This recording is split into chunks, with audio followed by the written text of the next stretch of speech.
কাজা কইরা ঘুমাইলি, আমি আল্লাহ তবু তোরে কোনো কিছু থেকে বঞ্চিত করলাম না। আমি চাইলে তুই যে আরামের ঘুমটা দিয়ে দিলি রে, আমি রব যদি চাইতাম ওই ঘুমের মধ্যে তোর প্রাণটার ফিরাইয়া দিতাম না, কিন্তু আমি আল্লাহ তাআলা তোর উপরে এত দয়া করছি, মায়া করছি যে আমি তোর ওই প্রাণটা আবারও ফিরাইয়া দেই। আমি আশায় থাকি আমার বান্দা আমাকে রব বলে ডাকতে রে। এমন করে যখন ফজর চলে যায়, জোহর চলে যায়, আসরের সময় যখন ঘনিয়ে আসে, আমার আল্লাহ তাআলা বলে দেয় বান্দা আসরের সময় হয়ে গেলে এখনো তুমি নামাজে কেন যাও নাই? এভাবে আসর নামাজ চলে যায়। মাগরিবের সময় হয়ে গেলে, মাগরিবের সময় যখন হয়ে যায়, সূর্যটা যখন ডুবে ডুবে যায় গো, ওই মাগরিবের সময় আমার আল্লাহ তাআলা চাই তুমি আমার রবের কুদরতি পায়ের মধ্যে সিজদা দিয়ে রবকে রব বলে ডাক দাও। কিন্তু তুমি এত বড় বেঈমান, ওই মাগরিবের সময় পর্যন্ত তুমি আল্লাহ তাআলার ডাকে সাড়া দাও না। তুমি কত বড় জালেম তুমি জানো নি?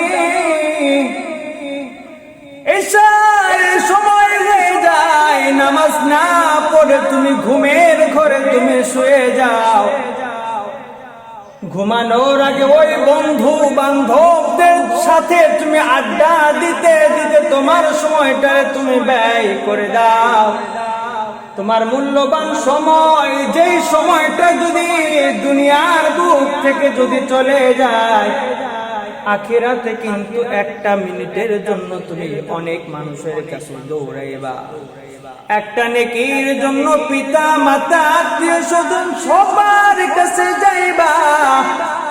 আমার রব ডাক দিয়ে বলে বান্দা শুন, ইয়াউমা ইয়াফিরুল মারউ মিন আখিহি ওয়া উম্মিহি ওয়া আবিহি ওয়া সাহিবাতিহি ওয়া বানিহি।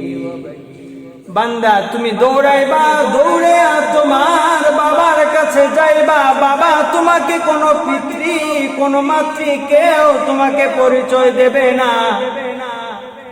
শুধুমাত্র একটা নেকির জন্য তামাম মানুষগুলার কাছে দৌড়াইয়া যখন কোনো ঠাঁই না পায় আমার আল্লাহ তাআলার কাছে যাইবা, আল্লাহ তাআলা তখন বলে দিবে বান্দা শুন, আমি জানতাম আজকে একটা নেকির জন্য কেউ তোমারে কোনো ঠাঁই দেবে না, এই জন্য আমি আগেই তোমাদেরকে বলে দিয়েছিলাম ওয়াল আসরি। আমি আল্লাহ তাআলা যদি কোনো কথা বলি, ওই কথা ফরজ হয়ে যায়, তবু আমি আসরের কসম খেয়ে তোমাদেরকে বলে দিলাম গো, সতর্ক করে দিলাম, আসরের কসম খেয়ে বলছি বান্দা শুনে নে, ইন্নাল ইনসানা লাফি খুসর, সমস্ত মানুষ ক্ষতিগ্রস্তর মধ্যে নিমজ্জিত রয়েছে। এটা আমি কেন বলে দিলাম? কারণ তুমি যদি আমার উপরে ঈমান না আনো, তুমি যদি নেক আমল না করে দুনিয়ার বুক থেকে যদি আখিরাতে চলে আসো, তাহলে তুমি এখন ক্ষতিগ্রস্তর মধ্যে থাকবা। আমি তোমাকে আগেই বলে দিছি, আগেই সব কিছু বলে দিলাম, ওই বন্ধু আর তোমারে কোনো ঠাঁই দেয় না। আজকে তুমি যদি ওই বন্ধুদের সময় না দিয়ে, ফজরের সময় যদি ঘুমায়া না থাইকা, জোহরের সময় যদি বন্ধুদের আড্ডারে ছাইয়া দিয়া, যদি আমি রবের কুদরতি পায়ে একটা সিজদা দিয়ে ডাক দিতে বলে মালিক, জিন্দগি ভরে আমি গুনাহ করে জিন্দগিটারে বরবাদ করে দিয়েছি, আমার বয়সটা এখন 50-এর কাছাকাছি হয়ে গেছে গো, এই 50টি বছরের মধ্যে আমি কোনো নেক আমল করি নাই। আজকে আমি বুঝতে পারছি তুমি রব ছাড়া আর কোনো ঠাই নাই। আজকে আমি সব কিছু বাদ দিয়ে তোমার দরবারে হাজির হয়েছি। তোমাকে রব বলে ডাক দিলাম গো। আমার জিন্দগির সব কবিরা সগীরা জাহেরি বাতিনি শিরকি বিদআতি সব গুনাহ মাফ করে দাও। আমি আর জিন্দগিতে কোনো গুনাহ করব না, তোমার কাছে তওবা করতেছি। যদি একটা বার আমার আল্লাহ তাআলার কাছে তওবা করার মতো তওবা করো, আমার আল্লাহ তাআলা এমন খুশি হবেন, এমন খুশি হবেন। আমার আল্লাহ তাআলা তোমার জীবনের ওই 50 বছরের সব গুনাহ মাফ করে দিবেন। সুবহানাল্লাহ না? কারণ আমার রবের নাম গফফার, আমার রবের নাম হলো গফুর। ওই রহমান নামের উসিলায় যদি কোনো ব্যক্তি আমার আল্লাহ তাআলার কাছে দয়া চায়, আমার আল্লাহ তাআলা জিন্দেগীর সব গুনাহগুলো মাফ করে দিবে।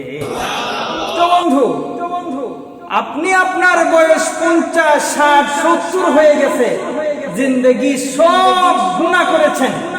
জীবনের শেষ মুহূর্তে এসে মৃত্যুর আগে যদি রবের কাছে ডাকার মতো ডাকতে পারেন, যদি রবকে রব বলে ডাক দিয়ে যদি আল্লাহ তাআলার কাছে যদি তওবা করেন, আমার রব এমন দয়াময় যে আমার রব আপনার পেছনের যত গুনাহ রয়েছে সব তো মাফ করেই দিবেন। যদি আপনার প্রতি যদি বেশি খুশিও হয়ে যান, তবে আপনার সব গুনাহের পরিবর্তে নেকি দ্বারা বদল করে দিবেন। বলেন না সুবহানাল্লাহ। আপনাদেরকে বলতেছিলাম, বান্দা একটি নেকির জন্য তার মায়ের কাছে যখন যাইব, মা তখন মা বলে আর পরিচয় দিবে না, ফিরে যাবে বাবার কাছে, বাবাও কোনো পরিচয় দিবে না। ভাইয়ের কাছে যায় ডাক দিব, ভাই তুমি শুনো, আমার জীবনে সবচেয়ে বেশি কষ্ট তোমার জন্য করেছি। তোমাকে যদি কোনো ব্যক্তি মারতে চাইতো, আমি নিজে তোমার সামনে গিয়ে দাঁড়াইতাম, নিজের জীবন তোমার জন্য দেওয়ার জন্য প্রস্তুত ছিলাম। আজকে তোমার ভাইয়ের দিকে তাকাইয়ে দেখো, শুধুমাত্র একটি নেকির জন্য আমি জাহান্নামে যাইতেছি। আমাকে একটি নেকি দিয়ে সাহায্য করে দাও। ওই অন্তরঙ্গ ভাই, রক্তের সম্পর্ক, ওই ভাই তাকে কোনো পরিচয় দিবে না, ফিরে যাবে কোনো কেউ না।